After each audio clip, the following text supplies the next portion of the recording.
If your dog is in crisis, event medication is appropriate. Event medication is usually prescribed for dogs for acute stress events. So, fireworks, vet visits, visitors coming to the house, car rides. It takes effect anywhere between a few minutes to a few hours after it's administered, generally has a sedating effect, and then it wears off after several hours. But sometimes we use event medication around the clock when the acute stress event is longer than a few hours. And that could be a dog coming into a new home. It could mean immediately after rescue. It could mean after a traumatic event like a fight or a bite.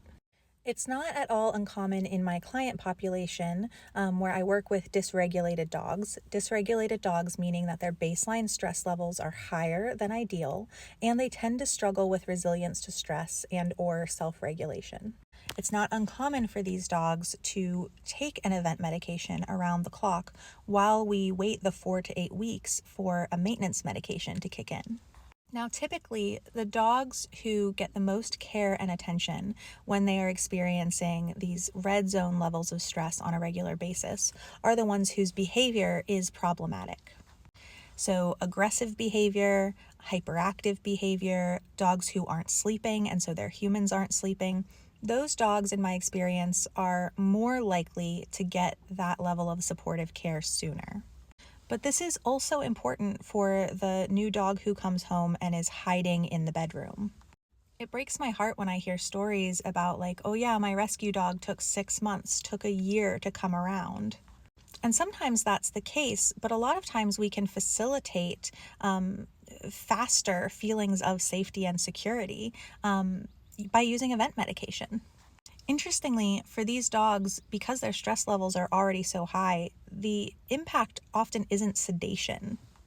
A lot of times it's just taking off that extreme stress to allow them to do things like sleep, to process information. Because when they're experiencing these red zone levels of stress, they're not processing. Their memory is impacted, their ability to learn is impacted. And so if you have a dog who's experiencing red zone events multiple times a day, their sleep is impacted, their ability to learn is impacted, they do not feel safe or secure in the world, we can absolutely use event medication to make a huge difference that day. And then, of course, we can look at behavior therapy. We can look at maintenance medications. We should absolutely be working with a veterinarian and a behavior consultant.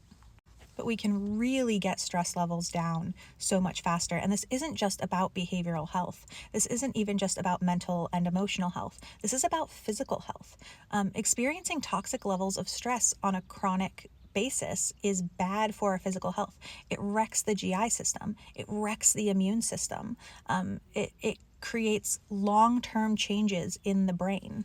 So this is very much as much about the dog's physical health as anything else.